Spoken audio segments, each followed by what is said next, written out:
ಅದನ್ನು ತುಂಬಿದೆ. ಭೂಮ್ಯಾಕಾಶ ಸೃಷ್ಟಿಸಿದೆ, ಜೀವದಿಂದ ಅದನ್ನು ತುಂಬಿದೆ. ಮಹಿಮೆ ಘನತೆಗೆ ಅರ್ಹನನು, ಸೈನ್ಯಗಳಿಗೆ ಅಧಿಪತಿ ನೀನೇ.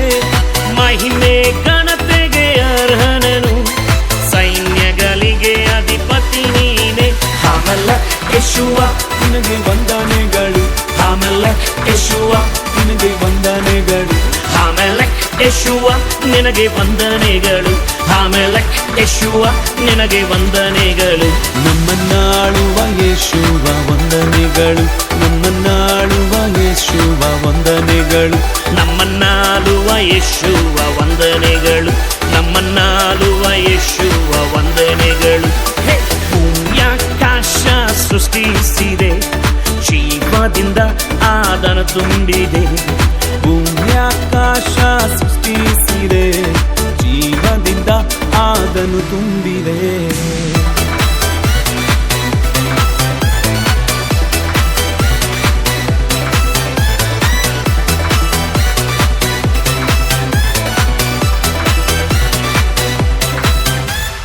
ನನ್ನಿಮಿತ್ತ ಪ್ರತಿಪಾದಿಸುವ, ನನ್ನಿಮಿತ್ತ ಯುದ್ಧ ಮಾಡುವಾತನೇ. ನನ್ನಿಮಿತ್ತ ಪ್ರತಿಪಾದಿಸುವ, ನನ್ನಿಮಿತ್ತ ಯುದ್ಧ ಮಾಡುವಾತನೇ. ನನ್ನ CBS ಮಕ್ಕಳಿಗೆ ಮತ್ತೆ ರಜಾ ಕಾಲದಲ್ಲಿ ಸತ್ಯವೇದದ ಕುರಿತಾಗಿ ಕೆಲವೊಂದು ಪಾಠಗಳನ್ನ ಮಾಡ್ತಾ ಮಕ್ಕಳು ದೇವರ ಅನ್ಯೋನ್ಯತೆಯಲ್ಲಿ ಬೆಳೆಯುವುದಕ್ಕೆ ಸಹಾಯ ಮಾಡುವಂಥದ್ದೇ CBS. ಅದರ ಮೂಲ ಉದ್ದೇಶ ಈ ತರಹದ CBS ನ ಗುರಿ ಕೀಪ್ ದ ಪಾತ್ ಅಂತ ಮಾರ್ಗಗಳನ್ನು ಕಾಪಾಡಿಕೊಳ್ಬೇಕು ಅಂದ್ರೆ ದೇವರ ಮಾರ್ಗದಲ್ಲಿ ಮಕ್ಕಳನ್ನ ಬೆಳೆಸುವುದಕ್ಕೆ ಕರೆಯನ್ನ ನೀಡುವಂಥದ್ದಾಗಿ ಇದೇ CBS ನ ಗುರಿ. ನಿಮ್ಮ ಅಭಿಪ್ರಾಯ? ದೇಹ ಬಲದಲ್ಲಿಯೂ ಆತ್ಮ ಬಲದಲ್ಲಿಯೂ ಜ್ಞಾನ ಬಲದಲ್ಲಿಯೂ ಯೇಸು ಸ್ವಾಮಿ ಬೆಳೆದಂತೆ ಈ CBS ಮಕ್ಕಳಿಗೆ ದೇಹ ಬಲದಲ್ಲಿಯೂ ಆತ್ಮ ಬಲದಲ್ಲಿಯೂ ಜ್ಞಾನ ಬಲದಲ್ಲಿಯೂ ಬೆಳೆಯುವಂತ ಒಂದು ಸದವಕಾಶವನ್ನ ದೇವರು ನೀಡುವಂತ ಒಂದು ಕರೆಯಾಗಿದೆ. ಆ ಕರೆಯಲ್ಲಿ ಮಕ್ಕಳೆಲ್ಲ ಸ್ವೀಕಾರ ಮಾಡಿದ್ದಾರೆ. ಬೆಳೆಯುವಂತ ಕೃಪೆಗೆ ದೇವರು ತಾನೇ ನಡೆಸಲೆಂಬುದಾಗಿ ಹಾರೈಸುತ್ತಾರೆ.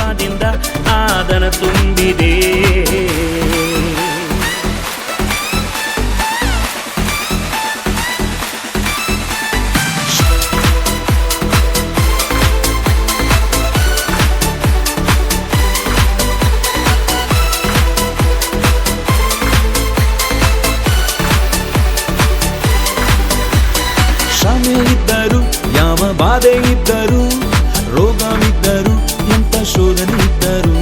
ಶ್ರಮೆ ಇದ್ದರು ಯಾವ ಬಾಧೆ ಇದ್ದರು, ರೋಗವಿದ್ದರು ಎಂತ ಶೋಧನೆ ಇದ್ದರು. ನನ್ನ ಬಲವಾದ ಕೋಟೆಯು ನೀನೇ, ನನ್ನ ಬಲಿಷ್ಠ ದುರ್ಗವು ನೀನೇ. ನನ್ನ ಬಲವಾದ ಕೋಟೆಯು ನೀನೇ, ನನ್ನ ಬಲಿಷ್ಠ ದುರ್ಗವು ನೀನೇ.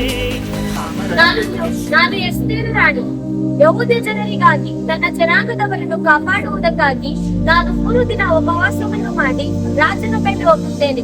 ವಿಧಿ ಮೀರಿ ರಾಜನ ಬಳಿ ಹೋಗುತ್ತೇನೆ. ನನ್ನ ಜನರಿಗಾಗಿ ನಾನು ಸಾಯಲು ಸಿದ್ಧಳಾಗಿದ್ದೇನೆ.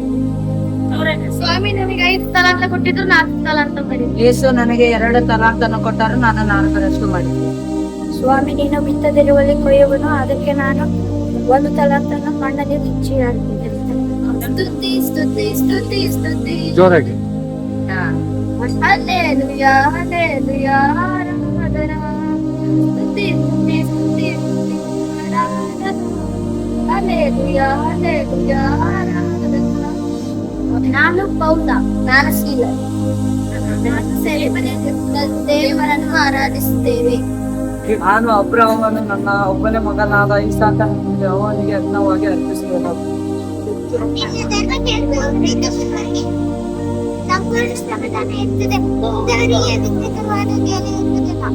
ಯೇಸು ಕ್ರಿಸ್ತನ ಜನರವನ್ನು ಶರಣವಾಗಿ ಯೇಸು ಕ್ರಿಸ್ತನ ಜನರ ಪ್ರೀತಿ, ಶಾಂತಿ ಮತ್ತು ದಯೆಯ ಸಂದೇಶವನ್ನು ಕೊಡುತ್ತದೆ. ಯೇಸು ಕ್ರಿಸ್ತನು ಬದಲಾಯಿಸುವ ಬೆತ್ತಲೆಯನ್ನು ತಲೆತರಿಸಿದನು.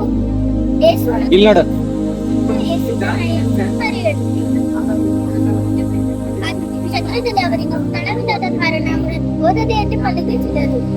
ಅದನ್ನು ಸೂಚಿಸುವ ನಕ್ಷತ್ರವನ್ನು ಪೂರ್ಣ ದೇಶದ ಜಯಿಸಲು ಮತ್ತು ಬರುವಿರು ಅದನ್ನು ಕಂಡು ಅದಕ್ಕೆ ನಮಸ್ಕರಿಸಿದರು. ಈ ಕೊನೆಯದು ಮಹಾಬಳಶಿ ಗೂಢಚಾರಿಗಳ ಮಹಾಬಳ ಪ್ರಮಾಣದ ಗುರುತಿಗೋಸ್ಕರ ಕೆಂಪುದಾರ ಕಟ್ಟಿದ್ದಾರೆ.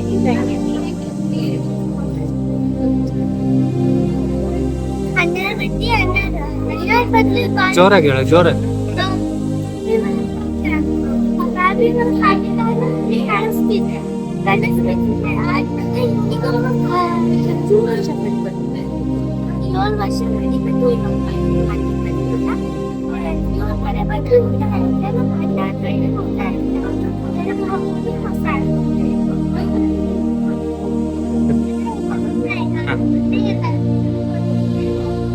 ದೇವ ದರ್ಶನದ ಗುಡಾರ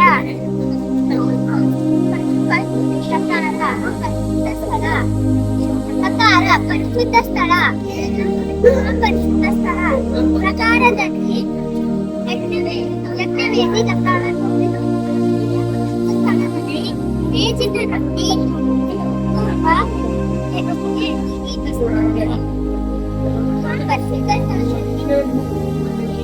ಕೊಟ್ಟ ವಚನಕ್ಕೆ ಆರೋಗ್ಯ ಚಿಗುರಿದ ಸಮುದಾಯರಿಗೆ ಕೊಟ್ಟ ಮರಣ.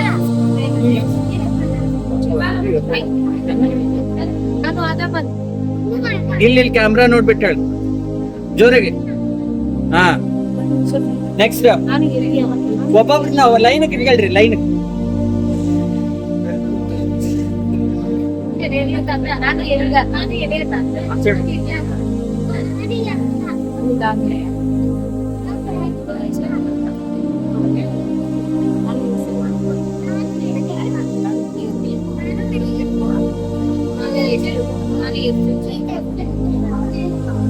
ಅಮ್ಮ ಈ ಕಡೆ ಇಲ್ಲಿ ನೋಡಿ, ಮಕ್ಕಳ ಸರಿ.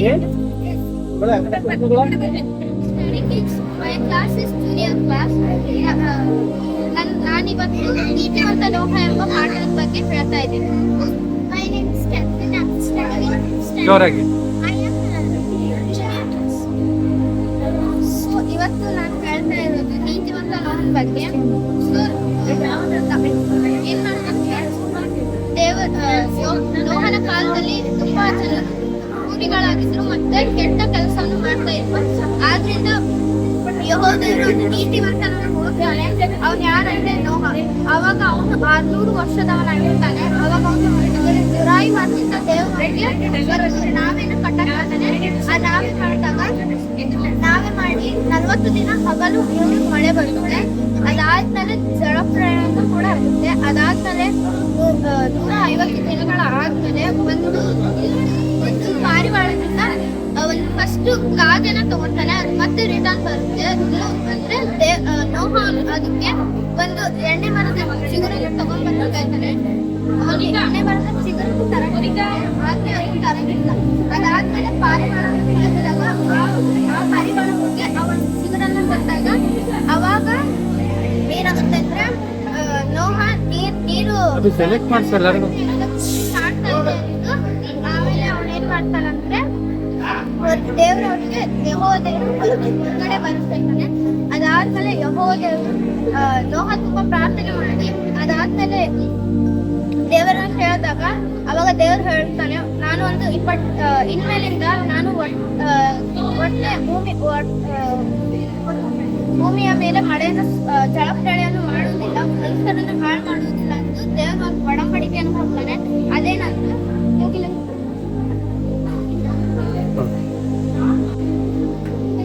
ಜಲಪ್ರಳಯದ ಬಗ್ಗೆ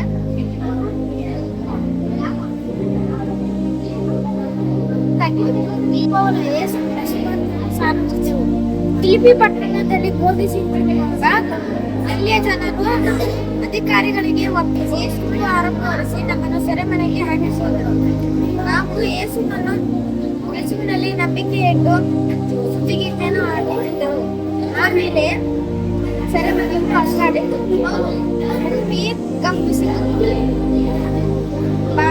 ಮೊದಲೇ ಹಾಡಿಕೊಂಡು ಮತ್ತು ಸರಪಳಿಗಳು ಸೆರೆಗೊಂಡವು.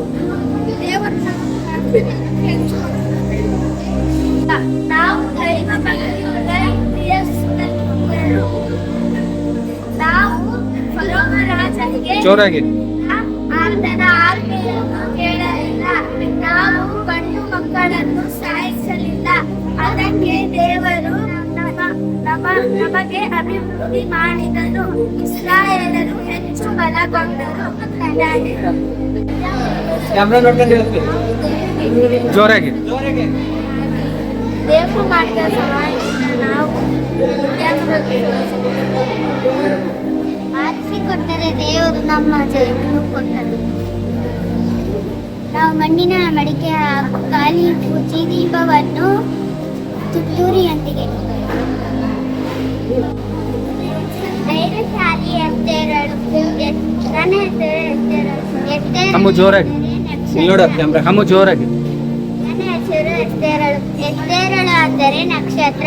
ಸೇನಾಧಿಪತಿಯಾದ ಹಾಮಾನನಿಗೆ ಯಹೂದ್ಯರು ಗೌರವಿಸಲಿಲ್ಲ ಮತ್ತು ಅಡ್ಡ ಬೀಳಲಿಲ್ಲ ಎಂದು ಹಾಮಾನನು ಮತ್ತು 127 ದೇಶದಲ್ಲಿರುವ ಯಹೂದಿಗಳು ಸ್ತ್ರೀಯರು ಮತ್ತು ಮಕ್ಕಳನ್ನು ಕೊಲ್ಲಲು ಸಂಚು ರೂಪಿಸಿದರು.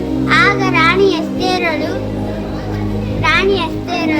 ಪ್ರಾರ್ಥಿಸಿ ಕಾರ್ಯಪ್ರವೃತ್ತರಾದರು. ಎಸ್ತೇರಳು ಮೋರ್ಡೆಕೈ ಹೇಳಿದಂತೆ ನಡೆದಳು. ನೀವು ಪ್ರಾರ್ಥಿಸಿ ಧೈರ್ಯದಿಂದ ಕೆಲಸ ಮಾಡಿದರೆ ಯಶಸ್ಸು ಖಚಿತ. ನಾನು ಮೋರ್ಡೆಕೈ, ನಾನು ಹೇಳಿದ್ದನ್ನೇ ಮಾಡಬೇಕು. ನಾನು ಪಾನದಾಯಕನಾದ ನೆಹೆಮೀಯನು. ಯಹೂದಿಗಳು ತಮ್ಮ ಶತ್ರುಗಳಿಂದ ಬಹಳ ಹಿಂಸೆ ಪಡುತ್ತಿದ್ದರು.